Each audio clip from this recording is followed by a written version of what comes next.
All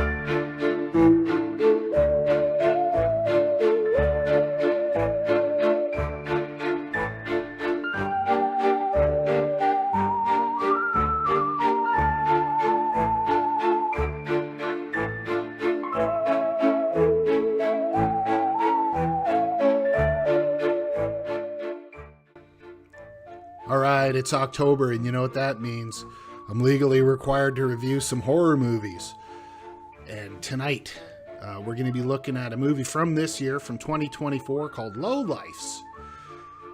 Now, this is a Tubi Original Horror, and it was funded by the Canadian government. So that doesn't sound good, but let me just say that I really, really like this movie. It's not perfect. It's got some problems, and we'll get into that.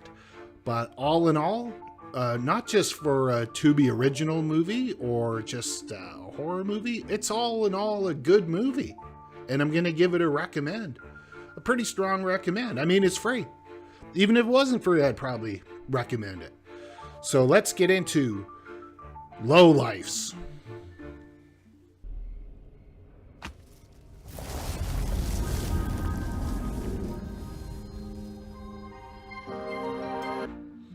So let me tell you how I even found out about Lowlifes. Originally, I thought, wouldn't it be kind of funny if I watched a whole bunch of Tubi original horror movies and reviewed them? You know, going in knowing that they probably weren't that good, but maybe they'd be kind of funny to sort of laugh at. And I slogged through a bunch of them. Movies called Carnifex and Black Mold and The Camp Host and Romy, which was just awful. And I was like, they were awful because they were boring. They weren't interesting at all. Either they had no kills, they were walking around in the woods forever, or in the case of Romy, just walking around a house forever. Just boring. There was nothing to talk about. And I thought, okay, this was a dumb idea. But then one of the movies I picked kind of at random was Lowlifes. And this movie hooked me in right from the beginning, right? The movie opens, we're talking 10 seconds into the movie, there's a gory kill. It starts with a guy running away from a murderer. And he gets killed 10 seconds into the movie in a kind of a gory way. And then the title comes up.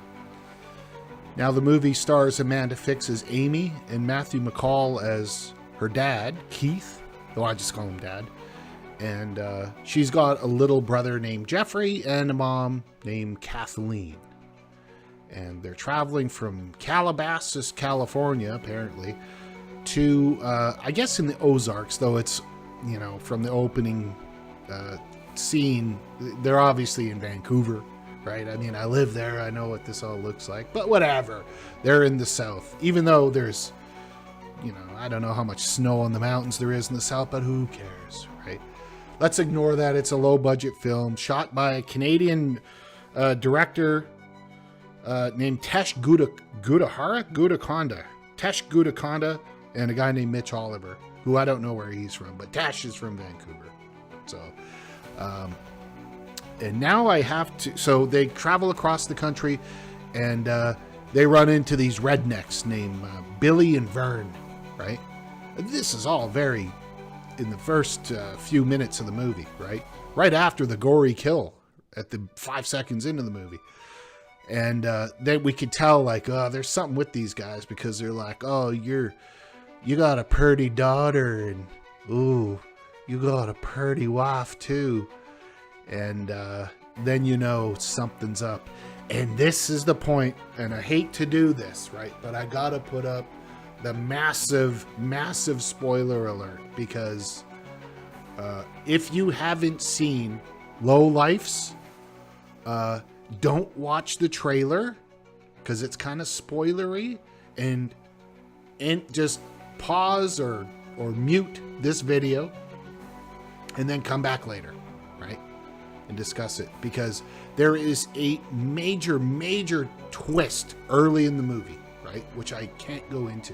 I've already said too much. Go and watch the movie and come back. All right, welcome back. Did you enjoy the movie as much as I did? I hope so, right? And I hope you're not still watching, having not seen the movie yet, because now I'm going to spoil it. What is this movie all about? Without giving away the twist just yet, I think this movie is basically The Hills Have Eyes meets National Lampoon's Vacation, okay? So we have the family. I don't know what their last name is. We have the family. We have the dad, who's basically Clark Griswold, and the mom, Kathleen, who's basically whatever Clark's wife was named, but she's supportive of the dad, and dad is just wants to take the family on a vacation. They do these vacations all the time, right? It's just their thing as a family to do, and it keeps them together, right? And Amy is like the Audrey character, where she's kind of like, you know, a teenager who's becoming a woman and kind of wants to get away from the, you know, the cutesy family stuff and wants to kind of be her own person, whatever. And but Jeffrey is Rusty, right? So he kind of like idolizes dad and wants to be a part of it, wants to keep the thing going over and over, on and on and on, right? This vacation. But the vacation really is that they're a family of serial killing cannibals who just travel around, I guess maybe once a year or whatever, and just kill rednecks and homeless people and eat them. That's what they do in the RV. They got a freezer there. It's loaded full of body parts. The guy killed at the beginning of the movie. They're eating him. So they have a little barbecue at the beginning of the movie when they first meet the redneck.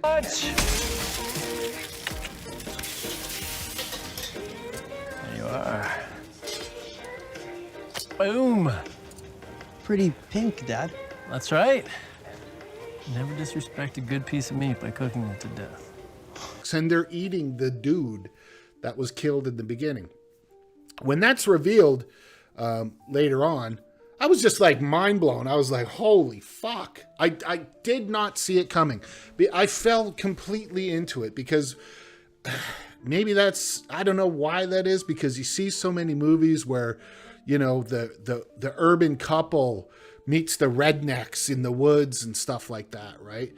And then you're thinking like, oh no, like the rednecks have set up a trap for them, right? You know, we should just trust these rural folks, right? But they just kind of are like morons who just stumbled upon them as they're eating this dude that they were looking for. So when the redneck showed up, they're looking for their friend or brother or relative or whatever who went missing, right? But the way it kind of comes out in the movie is so good because you're kind of like, oh, they're just making this story. They're making this story up, right? Or maybe this guy died, but you're thinking these guys are going to kill them, right? And you think that for, like I said, about 15 minutes into the movie, right? The rednecks drive off, and they do say creepy things, so you're kind of thrown off. And they leave, and they're in the RV. The other family with Amy and the dad, they're in the RV, and the rednecks have blocked off the road, and Billy is holding a gun.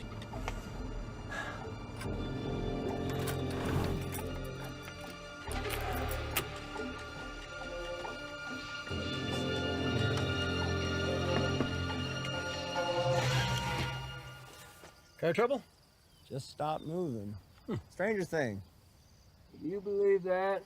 I've seen the two of you again. Like something out of a miracle. He's like, truck broke down, right?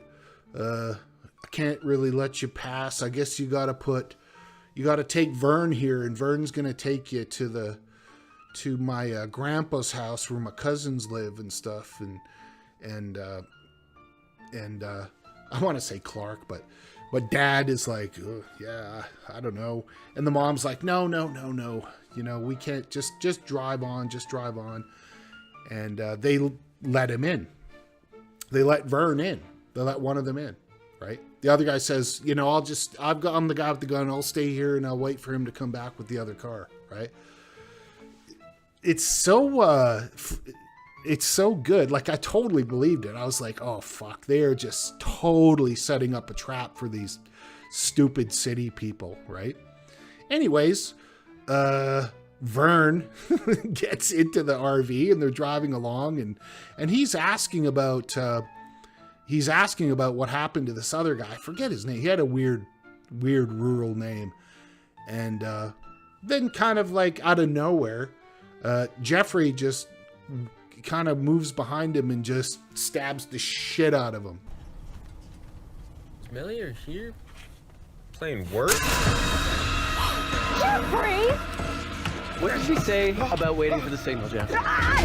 Don't pull out the blades. We'll make a mess. Oh my God. Amy helped your brother? Looks like he's got it covered. And like this, when it happens, if you've seen the movie, you know that feeling when it happens, you're like, holy fuck, is that what's going on here? And then as they're driving along, they're butchering him up, and they're putting him in the freezer. And I kind of have a problem with this because, I mean, they just finished killing and eating. I mean, how much, I don't know, right? How, you have to ask yourself, a family of 4, one human body, how much of one human body can feed a family of 4 or whatever. But they do it so good because you're like, oh, this is just their thing. This is just their little vacation that they do all the time. They go out, they kill a few people, a few bumpkins or whatever, and eat them. And that's their family bonding thing. Jeffrey's thing, the son, right? His thing is that he's got these chocolate bars. They're called Bim Bam bars, right? And they're loaded with drugs or something like that sort of incapacitate whoever eats them. At the beginning, when they first meet Billy and Vern, he gives them Bim Bam bars, right? And that's why they can kill these people so easily. They've done this before, so they're honing their technique. They know, we could probably kill people. We can outnumber and kill people, but it's just so much easier if we drug them first, right? And, I mean, I'm not going to recapitulate the whole movie, right? Because you've seen it, right? Right?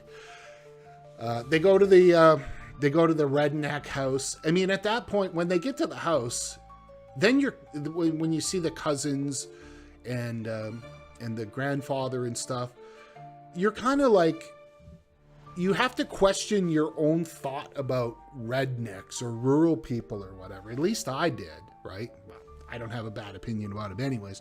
But you're kind of like, what? They're just simple country folk, right? They're sure, they don't live in the city. They're kind of isolated or whatever, but they're perfectly fine, good people. Meanwhile, the urban coastal elites are a bunch of serial killing cannibals, right? And they're there to kill everyone in that room. Now we're not quite halfway into the movie, right? We're about a third of the way into the movie. And that first third, I think, was so fucking mind-blowing and good. It carried me through the rest of the movie, even though kind of looking back, I'm kind of going, some of that was stupid, right? People who should be dead come back to life. There's because you've seen the movie, there's a bizarre subplot. Now, the plot with Amanda Fix with Amy, I thought was good, right? Because it is National Lampoon's Vacation, right? So, Dad, sweet glasses, by the way, I have to say that. Dad is Clark Griswold, and he just wants to keep the family together for one more vacation, right? But Amy, she wants to do something. Maybe she doesn't want to do this anymore. She wants to do her own thing or whatever, or go to college. But they do this thing where they kind of like just say she's a lesbian, right? And she's attracted to one of the cousins, one of the victims of that night. And she has these second thoughts. And this is the major fuck up with the whole movie, because on 2 levels, because one, it was weird making her a lesbian who was like sexually attracted to, like, whatever. It's not about being sexually attracted, but had formed this bond with somebody over the course of a few hours. That stuff always bothers me when, you know, instantly fall in love and all of this. It's too quick. It's not believable, right? Like, I think that maybe she could have talked with the redneck girl, or really anybody, and had sympathy for the people that they were killing, and realizing it was just this weird family tradition thing that they were doing. It didn't have to be it didn't have to be a love thing where you instantly fall in love with somebody and then you're contradicted. And but in the end, I think this is what made people mad, is that was set up because at the end of the day, she chose her family over some girl that she just met a few hours ago. So I didn't have a problem with that. Though I can really see the argument that people are going, well, she survived. She was the ultimate killer at the end because they wanted to make a sequel. I think at some point they realized that they had made a really good movie, and they were like, well, we just can't kill Amy at the end, right? We can't kill her. We got to keep her alive for the next movie. That's kind of what I think happened. So that's kind of an issue. I don't really have a problem with it. I like the feel of the movie. I like the vibe of the movie. I like the vibe of the movie. But what I really liked was the tension, because there's no lulls. There's no, boring parts, right? You always felt like, oh shit, anything can happen at any minute. And it kind of did. And that's sort of one way to do a horror movie, right? Which is what it is. So bravo to Lowlifes and Tash Gudakonda and Mitch Oliver and the Canadian government for funding this thing, and Tubi for, I don't know if they fund, I don't know how Tubi Originals work. I looked into it, it's complicated. I think they just buy up Tubi is Fox. We should just stop calling it Tubi. It's just Fox. They buy up smaller companies and get them to make stuff for them, right? To pad out their amount of movies that they have. So that's it. Do you have any thoughts on this? I'd love to hear them, of course. And gonna try to see how many more horror movie, Halloween movies we can crank out this October. Like I said, I wasted a lot of time watching those other Tubi movies, and I even started doing a video of them. I'm a fool. The end.